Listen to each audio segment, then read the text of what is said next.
الحمد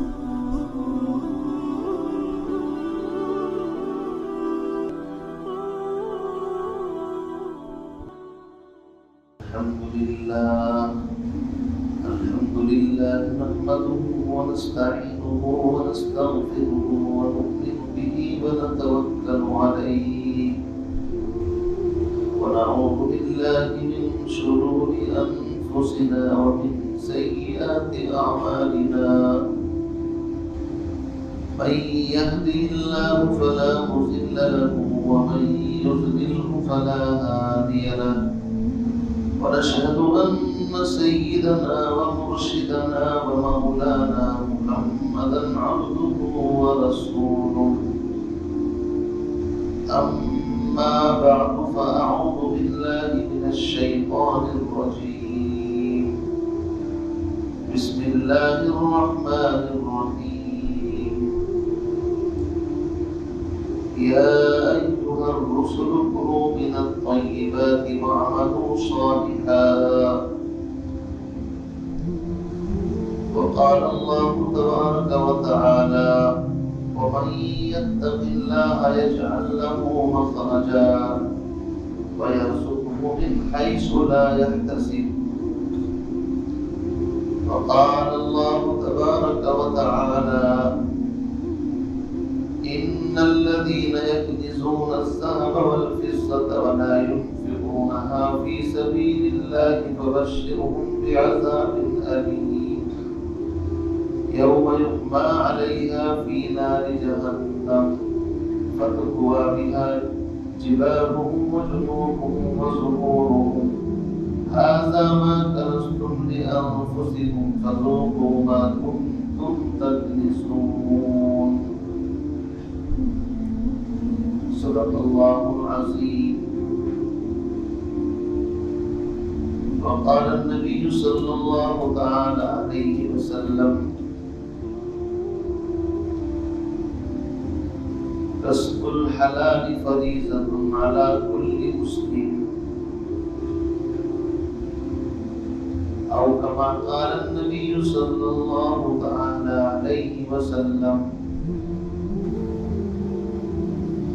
اللهم صل على محمد وعلى آل محمد كما صليت على إبراهيم وعلى آل إبراهيم إنك حميد مجيد اللهم صل على محمد وعلى آل محمد كما صليت على إبراهيم وعلى آل إبراهيم إنك حميد مجيد انتہائی واجب الاحترام بزرگوں، دوستوں، بھائیوں، رمضان المبارک کا مقدس بابرکت مہینہ چل رہا ہے اور آج 20واں روزہ ہے، 21ویں تراویح انشاءاللہ آج شام کو ہوگی۔ گویا کہ رمضان کے 2 عشرے رخصت ہو کر کے ہم سے آپ سے چلے گئے اور صرف اب آخری عشرہ باقی ہے۔ نبی علیہ السلام نے ایک لمبی حدیث ہے، کئی شخصوں کے لیے وہ دعا فرمائی۔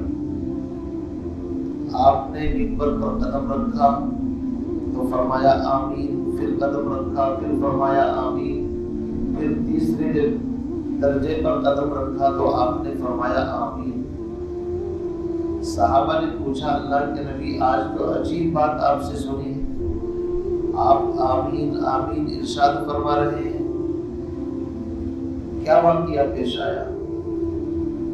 تو نبی علیہ السلام نے فرمایا کہ جب میں نے منبر کے پہلے درجے پر قدم رکھا تو حضرت جبریل نے ایک آدمی کو بد دعا دی اور کہا کہ ہلاک اور برباد ہو جائے، تباہ ہو جائے، اور وہ انسان سراسر نقصان اور خسارے کے اندر ہے کہ جس نے رمضان کا مقدس بابرکت مہینہ پایا پھر بھی اپنی بخشش نہ کرا سکا، تو اس کی ہلاکت و بربادی میں کوئی شک اور شبہ نہیں ہے۔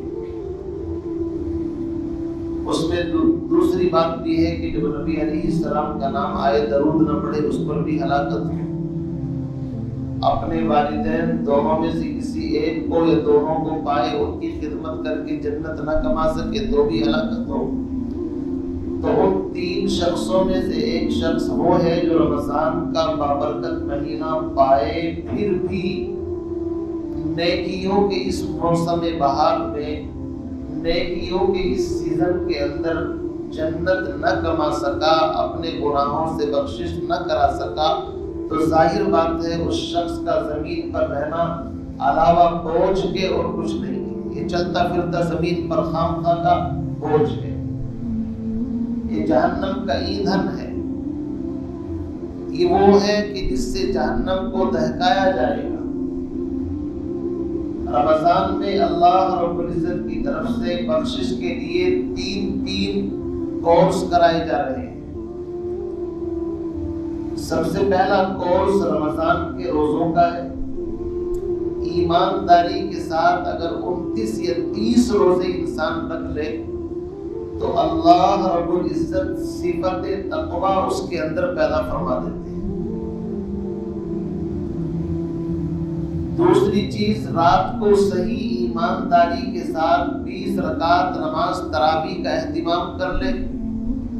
ایمانداری کی شرط اس لیے لگ رہی ہے چونکہ ہم لوگوں کی عادت ہے کہ ہر چیز کے اندر کاٹ چھانٹ کر لیتے ہیں۔ تراویح کے اندر بھی کاٹ چھانٹ کر لیتے ہیں، امام صاحب رکوع میں جائیں گے تو ہم جا کر کے شریک ہو جائیں گے۔ تو قرآن کہاں سنا اس نے؟ وہ تو اللہ کو دھوکہ دے رہا ہے، اور اللہ کو کوئی شخص دھوکہ نہیں دے سکتا۔ یخادعون اللہ، اللہ فرماتے ہیں وَهُمْ يَخْدَعُونَ إِلَّا أَنفُسَهُمْ وَمَا يَشْعُرُونَ، لوگ خود اپنے آپ کو دھوکہ دیتے ہیں لیکن سمجھتے ہیں کہ ہم اللہ کو دھوکہ دے رہے ہیں، اس کو کوئی دھوکہ نہیں دے سکتا۔ تو ایمانداری کے ساتھ 20 رکعت نماز تراویح کا اہتمام کیا، یہ ڈبل کورس ہو گیا۔ اسی کے ساتھ ساتھ رمضان کے اخیر عشرے کے اندر اعتکاف کو بھی رکھا گیا۔ اگر اس میں بھی کوئی انسان صحیح طریقے سے 10 دن اہتمام کے ساتھ اللہ کے در پر آ کر کے پڑ جائے تو اس کی مثال ایسی ہے جیسے کوئی کسی بخیل سے بخیل شخص کے دروازے پر جا کر کے بیٹھ جائے کہ میں یہاں سے اس وقت تک نہیں اٹھوں گا جب تک کہ آپ میری فریاد نہیں سنو گے۔ تو بخیل آدمی جو انتہائی کنجوس ہوتا ہے وہ بھی سمجھتا ہے کہ بھائی چلو دروازے پر اٹھانے کے لیے کچھ نہ کچھ اس کو دے دو۔ تو یہ 3 کورس رمضان کے اندر کرائے جاتے ہیں۔ اس کے علاوہ آپ نفلی عبادت، قرآن پڑھنا ہے، ذکر و اذکار کرنا ہے، زکوٰۃ نکالنا ہے، صدقات نکالنا ہے، لوگوں کی مدد کرنا ہے، یہ الگ ایکسٹرا ہے۔ یہ رمضان کا مہینہ خدا کی قسم اتنا قیمتی مہینہ ہے، ایک ایک سیکنڈ، ایک ایک لمحہ ہم اندازہ نہیں لگا سکتے۔ اللہ کی طرف سے موسلا دھار نیکیوں کی، رحمتوں کی بارش ہو رہی ہے، لیکن آپ سب جانتے ہیں بارش آسمان سے کتنی ہی تیز گر رہی ہو، اگر زمین پر رکھا ہوا برتن سیدھا نہیں ہے تو ایک قطرہ پانی اس کے اندر نہیں ٹھہر سکتا۔ آسمان سے بارش برسے اور برتن بالکل صحیح رکھا ہوا ہو تو اس کے اندر کچھ نہ کچھ پانی گر جاتا ہے۔ انسان کا جو دل ہے یہ برتن ہے، اگر اس کا رخ اللہ رب العزت کی طرف سے صحیح ہے تو پھر اس نیکیوں کے موسم بہار کے اندر کچھ نہ کچھ حصہ نصیب ہو جائے گا۔ اسی لیے فرمایا قرآن مقدس کے اندر لن تنالوا البر حتى تنفقوا مما تحبون، تم نیکی حاصل نہیں کر سکتے جب تک کہ اپنی محبوب اور پسندیدہ چیز کو اللہ کے راستے میں خرچ نہ کر دو۔ میرے بھائیوں، رمضان کے مہینے میں جس طرح روزوں کا اہتمام ضروری ہے، ایسے ہی صاحب حیثیت، صاحب نصاب، مالدار کے اوپر جان کے حق کے ساتھ ساتھ مال کے لیے کچھ حقوق اللہ نے رکھے، اور مال کا سب سے پہلا حق یہ ہے کہ اس میں سے جب سال گزر جائے اور صاحب نصاب ہو تو اپنے تمام چیزوں کا حساب لگا کر کے ایک ایک پائی زکوٰۃ نکالنا، یہ اتنے بڑے اجر کا اور ثواب کا کام ہے کہ اس سے انسان کا مال پاک بھی ہو جاتا ہے، مال محفوظ بھی ہو جاتا ہے۔ زکوٰۃ نکالنے سے صرف ایک ہی کام نہیں ہوتا، زکوٰۃ نکالنے سے مال پاک بھی ہوتا ہے اور زکوٰۃ نکالنے سے مال محفوظ بھی ہو جاتا ہے۔ سہارنپور کے علاقے کے اندر حضرت شیخ نے واقعہ لکھا ہے، ایک سیٹ کوئی مالدار آدمی تھا، اس نے اپنے مال کی زکوٰۃ نکال رکھی تھی، چور آئے رات بھر کوشش کرتے رہے مال چرانے کی اور وہاں تک پہنچ بھی گئے لیکن چوری کے اندر کامیاب نہ ہو سکے۔ اس سے جس نے اپنے مال کی زکوٰۃ نکالی تھی اس نے کہا مجھے اللہ کے وعدے پر یقین تھا، میں بے فکری کے ساتھ سوتا رہا چونکہ میں نے اس مال کی زکوٰۃ نکال دی ہے، اب اس مال کے اوپر کوئی آفت نہیں آ سکتی۔ خدا کی قسم جس مال کی زکوٰۃ نکال دی جاتی ہے وہ مال آفتوں سے محفوظ ہو جاتا ہے۔ زکوٰۃ مال کا میل اور کچیل ہے، گندگی ہے۔ ہم گاؤں دیہات کے رہنے والے لوگ اچھی طرح جانتے ہیں، آپ بھی جانتے ہیں کہ جب گنے کا رس نکالا جاتا ہے اور رس نکالنے کے بعد پھر اس کو ایک بڑے سے کڑھائی کے اندر پکایا جاتا ہے، پھر جب وہ خوب گرم ہو جاتا ہے تو اوپر اس کے میل کچیل آ جاتا ہے، جس کو کیا بولتے ہیں، میلی بولتے ہیں، اس کو نکال کر کے ایک طرف ڈال دیا جاتا ہے۔ اس کے بعد بالکل صاف ستھرا نیچے رس رہ جاتا ہے، پھر اس کو دوسرے کڑھائی کے اندر منتقل کرتے ہیں، پھر تب جا کر کے وہ راب شکر گڑ کچھ بنتا ہے۔ اگر اوپر سے وہ میلی نہ اتاری جائے اور آ کر کے دیکھنے والا یوں کہے میرا تو بہت سارا نقصان ہو جائے گا، اوپر سے میلی اتار رہے ہو، کم از کم 10 دھڑی 5 دھڑی اس کے اندر سے گھٹ جائے گا، تو ایمانداری کے ساتھ بتائیے جو مال مٹیریل آگے بنے گا وہ کھانے کے قابل رہے گا؟ مال میں اضافہ تو ہو جائے گا لیکن چونکہ صاف اور شفاف نہیں ہوگا اس لیے وہ کھانے کے قابل نہیں، انسان نہیں، پھر اس کو جانور ہی کھائے۔ اسی طرح وہ انسان جو اپنے مالوں کی زکوٰۃ نہیں نکالتا، پھر ان کا مال جانتے ہیں کہاں جاتا ہے؟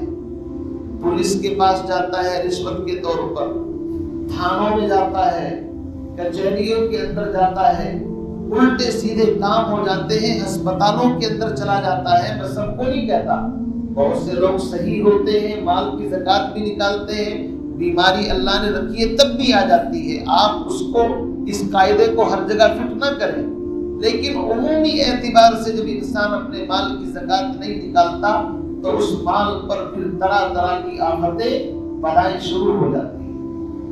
اسی لیے قرآن پاک کے اندر فرمایا والذین یکنزون الذھب والفضہ، سورہ توبہ کی آیت ہے، وہ لوگ کان کھول کر کے سننے جو سونے چاندی مال کو تہ لگا کر جمع کر اور ان کو سنوار کر کے رکھتے ہیں۔ والذین یکنزون الذھب والفضہ، سونے چاندی کا ذکر اس لیے کر دیا کہ شریعت کی نظر میں اصل ویلو جو ہے وہ سونے چاندی کی ہے، اصل کرنسی اللہ نے زمین پر جو اتاری ہے وہ سونا اور چاندی ہی ہے۔ اسی لیے سونے چاندی آپ کسی ملک میں، کسی صوبے میں، کسی شہر میں چلے جائیں، آپ دیکھیں گے کہ اس کی ویلو میں کہیں بھی کوئی فرق آپ کو نظر نہیں آئے گا۔ کیوں؟ اس لیے کہ اس کو خالق کائنات نے کرنسی بنا کر کے بھیجا ہے۔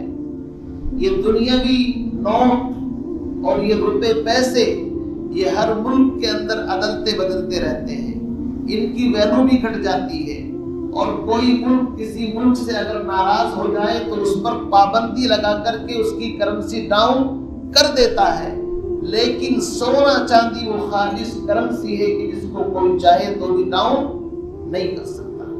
اس لیے فرمایا والذین یکنزون یکنزون الذهب والفضة، وہ لوگ جو سونے چاندی کو یعنی مال کو جمع کر کے رکھتے ہیں، کنز کہتے ہیں جمع کرنے، گاڑ کر کے رکھنا، ولا ينفقونها في سبيل الله، اور اس مال کی زکوٰۃ ادا نہیں کرتے، اللہ کے راستے میں اس کو نکالتے نہیں بلکہ اس کو اکٹھا کر کے رہتے ہیں۔ اللہ نے فرمایا فبشرهم بعذاب الیم، ایسے لوگوں کو دردناک عذاب کی بشارت اور خوشخبری سنا دیجیے۔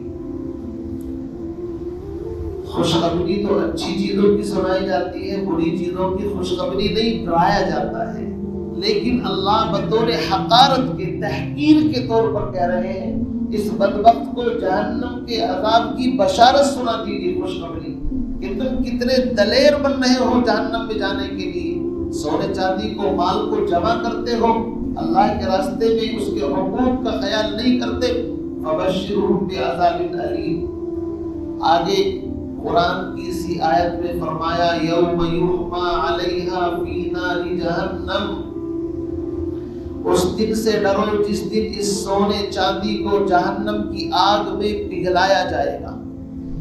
اور آپ نے دیکھا ہوگا جب آگ میں کسی بھی اسٹیل یا دھات یا کسی چیز کو پگھلاتے ہیں تو پانی کی طرح سیال ہو جاتا ہے۔ ہمارے یہاں مظفر نگر کے اندر آپ دیکھیے رانا، ان کی بڑی بڑی کمپنیاں فیکٹری ہیں ان کی، جہاں پر سریا بنتا ہے، گاٹر بنتا ہے، اینگل بنتی ہے۔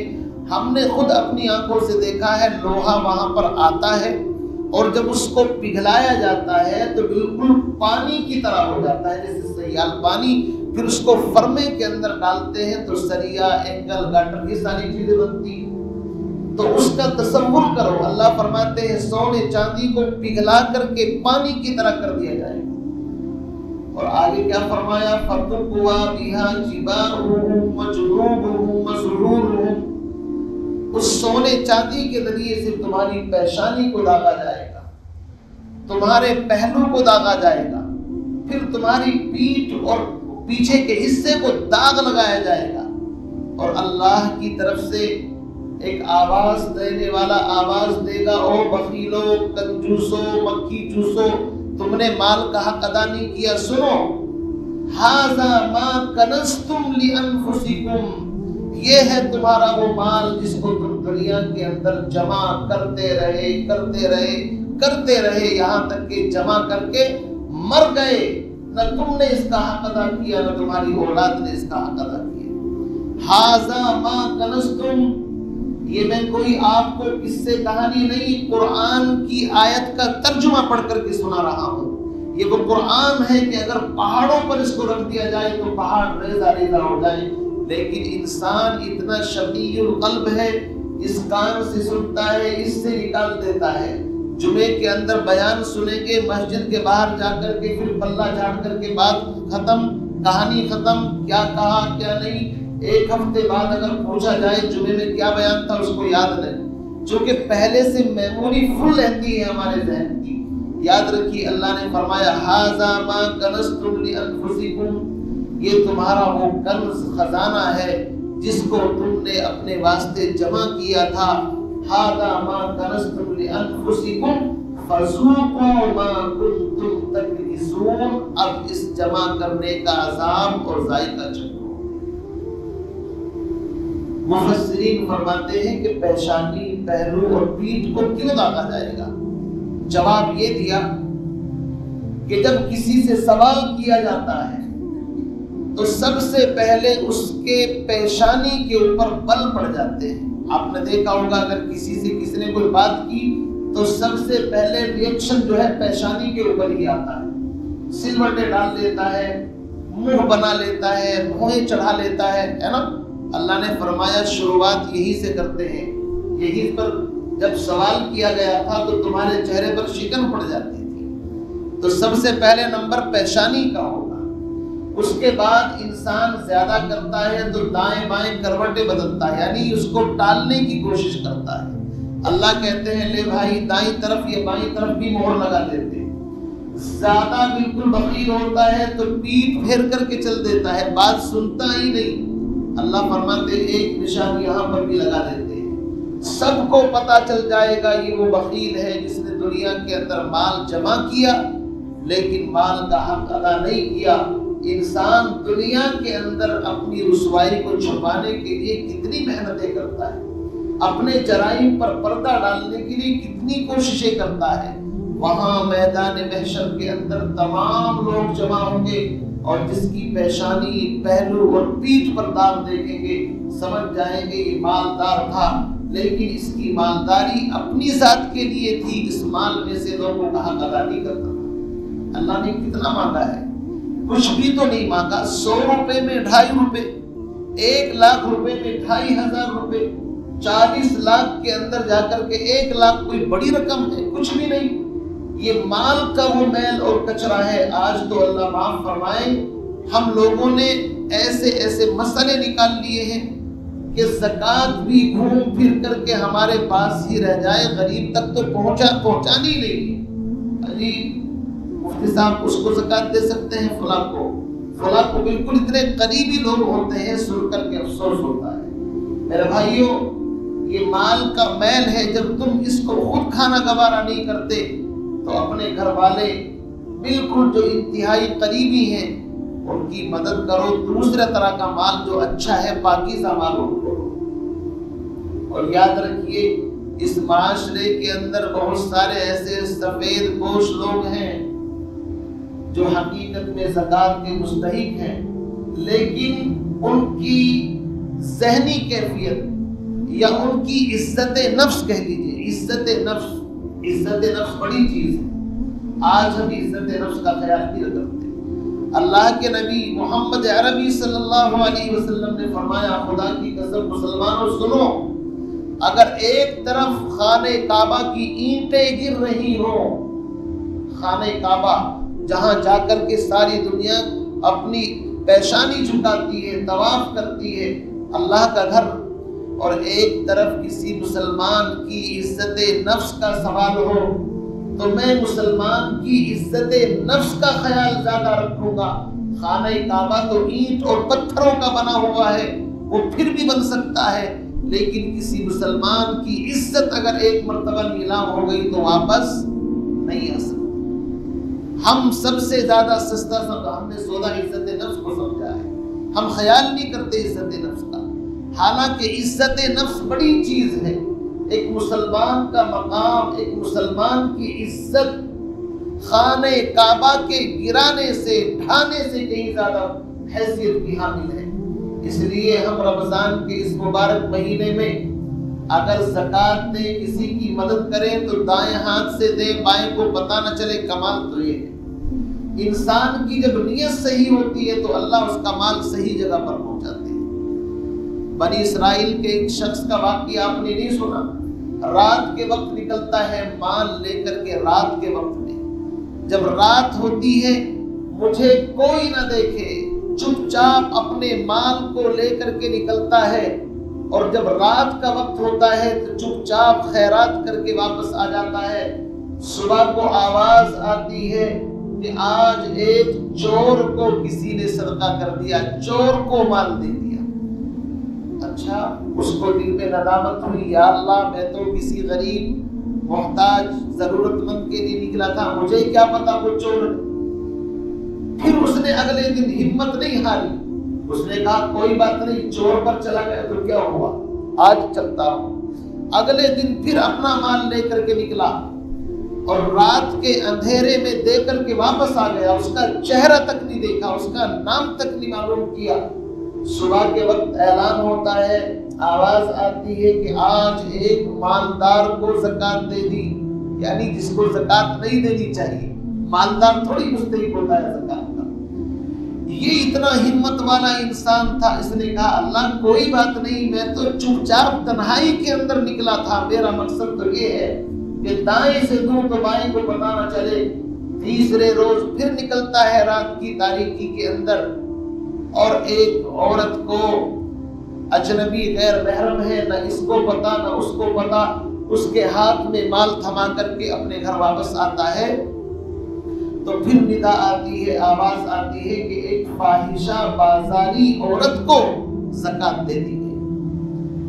اب آپ اندازہ لگائیے اس انسان کی ہمت کا۔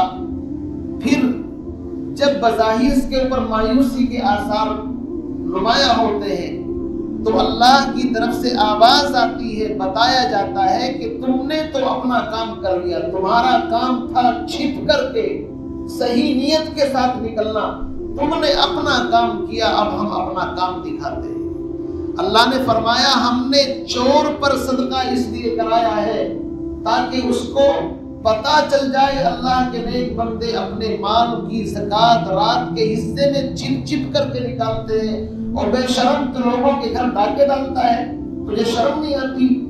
جب اس نے دیکھا کہ اللہ کے بندے رات کی تاریکی میں مال لے کر کے گھومتے ہیں، اس چور نے ہمیشہ کے لیے اپنی چوری سے توبہ کر دی۔ یہ تو اللہ کا کام۔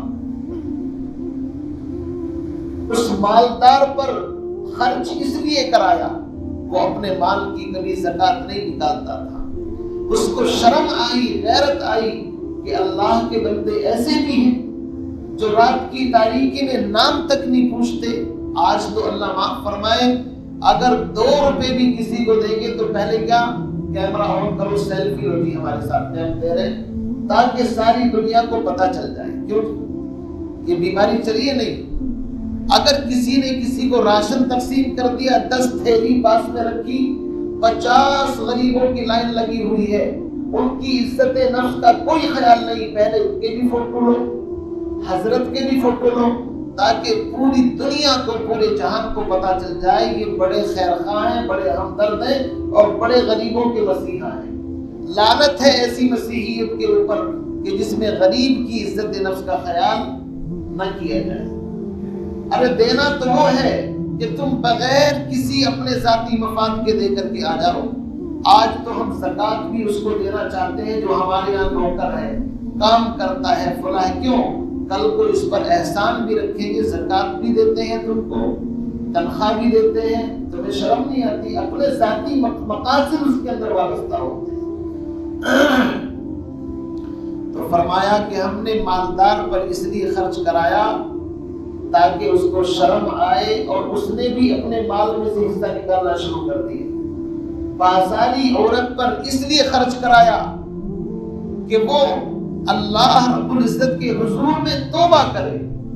اے پروردگار، جب یہ مال تیرے نیک بندے لے کر کے راتوں کو نکلتے ہیں تو مجھے اپنے جسم کو بیچنے کی ضرورت کیا ہے؟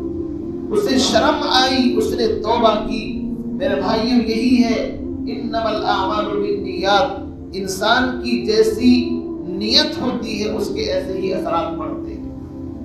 ہم حلال مال سے بغیر کسی غرض کے اللہ کے بندوں پر خرچ کریں، اللہ رب العزت کا وعدہ ہے وَمَن يَتَّقِ اللَّهَ يَجْعَل لَّهُ مَخْرَجًا وَيَرْزُقْهُ مِنْ حَيْثُ لَا يَحْتَسِبُ۔ جو شخص اللہ کے راستے میں خرچ کرتا ہے، اللہ سے ڈرتا ہے، تقوی اختیار کرتا ہے، اللہ اس کو ایسی جگہ سے رزق دیتا ہے آپ اندازہ بھی نہیں لگا سکتے۔ بنی اسرائیل کے ایک شخص کا واقعہ ہے، اس نے آسمان سے بدلی سے آواز سنی، بادل سے آواز آ رہی ہے کہ فلاں آدمی کے باغ پر جا کر کے برس۔ جب اس نے یہ آواز سنی تو وہ بادل کے پیچھے پیچھے چل پڑا۔ اس نے دیکھا کہ وہ بادل ایک ایسی جگہ پر برسا جہاں ایک کنکریلی زمین تھی، سارا پانی اکٹھا ہوا اور جا کر کے ایک آدمی کے باغ کے اندر پہنچ رہا ہے، جبکہ وہاں اور دوسرے باغات بھی موجود ہیں۔ اس آدمی کی حیرت کی انتہا نہ رہی کہ میں نے غیب سے، بادل سے آواز سنی ہے کہ فلاں کے باغ پر برسنا ہے، اور یہ پیچھا کرتا کرتا وہیں تک پہنچ گیا۔ اس نے باغ کے مالک سے پوچھا، حضرت ایک سوال کرنا چاہتا ہوں، گستاخی کی معافی۔ کہ کیسا سوال، کیا پوچھنا چاہتے ہو؟ پوچھنا یہ چاہتا ہوں آپ کون سا ایسا عمل کرتے ہیں جس کی وجہ سے غیب کا نظام حرکت کے اندر ہے اور فرشتوں کو حکم ہو رہا ہے کہ اس بادل کو فلاں کے باغ پر جا کر کے برساؤ؟ ایسا کون سا عمل کرتے ہو جس کی وجہ سے اللہ کا غیبی نظام حرکت کے اندر؟ قربان جائیے اس آدمی پر، پہلے تو اس نے منع کیا، یہ میرا اور اللہ کا ایک راز ہے، چھوڑو آپ۔ اس نے کہا نہیں، آپ بتائیے۔ فرمایا پھر بات دراصل یہ ہے، اس باغ کی آمدنی سے 3 حصے کرتا ہوں ایک حصہ باغ کی پیداوار پر لگا دیتا ہوں آئندہ سال کے لیے، ایک حصہ اپنے بیوی بچے اپنے رشتہ دار اہل و عیال کے لیے رکھتا ہوں، اور تیسرا حصہ اللہ کی رضا کے لیے اللہ کے راستے میں نکال دیتا ہوں۔ پتہ یہ چلا انسان جب اپنی ترتیب صحیح بناتا ہے تو اللہ رب العزت کا جو غیبی نظام ہے وہ بھی حرکت کے اندر آتا ہے۔ آج اللہ ہمیں معاف فرمائے، مال کی صحیح زکات نہیں نکل پا رہی ہے۔ کہاں ہے مالدار لوگ؟ اللہ نے سب کو صاحب حیثیت بنایا ہے، اس لیے میرے بھائیوں اپنے مال کی صحیح زکات نکالو۔ یہ مال کا میل کچیل ہے، مال کو اگر محفوظ کرنا ہے، مال میں برکت پیدا کرنی ہے، خذ من اموالہم صدقۃ تطہرھم وتزکیہم بہا، اے اللہ کے نبی ان کے مالوں کی زکات لے کر کے آپ ان کو پاک کر دیجئے۔ تو مال کی زکات صحیح ترتیب سے نکالیں۔ معاشرے کے اندر کچھ ایسے گرے پڑے لوگ ہوتے ہیں جو بظاہر لگتا ہے بڑے اچھے ہیں لیکن اندر کی حالت صحیح نہیں ہوتی، ایسے لوگوں کو بھی تلاش کر کے ان تک پہنچایا جائے۔ قرآن کہتا ہے للفقراء المہاجرین، للفقراء ان لوگوں کے لیے الذین اخرجوا من دیارہم جن کو ان کے گھروں سے نکالا گیا، اور وہ لوگ لا یسألون الناس الحافا جو لوگوں سے چمٹ کر سوال نہیں کرتے، ایسے لوگوں کا بھی خیال رکھنا چاہیے۔ اس لیے ہمیں چاہیے کہ اپنے مالوں میں صحیح طریقے سے جن کے حقوق ہیں ان کے حقوق کا خیال رکھیں۔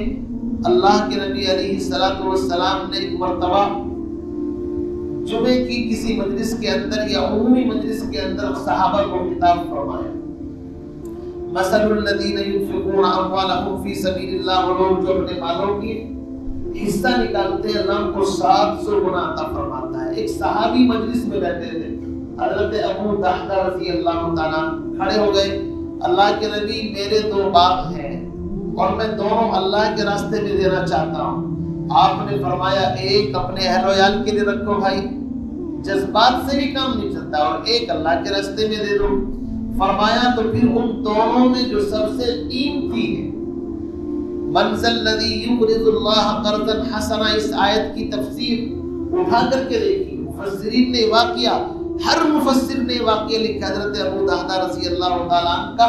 فرمایا میں اللہ کو قرض دینا چاہتا ہوں، اللہ نے قرض مانگا ہے اور پھر واپس دینے کا کئی گنا وعدہ فرمایا ہے، تو فرمایا کہ 600 کھجور کے بہترین درخت ہیں، میں اللہ کے راستے میں دے دیا۔ بیوی کو پتہ نہیں، بچوں کو پتہ نہیں، گئے سیدھے باغ کے اندر، اور باغ کے باہر جو جس کو ڈولی کہتی ہے وہاں کھڑے ہو کر کے آواز دی، اے ام دحدہ، اپنی بیوی کو آواز دے، اے دحدہ کی ماں، اور اپنے بچوں کو آواز دی کہ میں یہ باغ اللہ کو دے کر کے آ گیا، اس لیے ہمارا اس میں کوئی حق نہیں ہے۔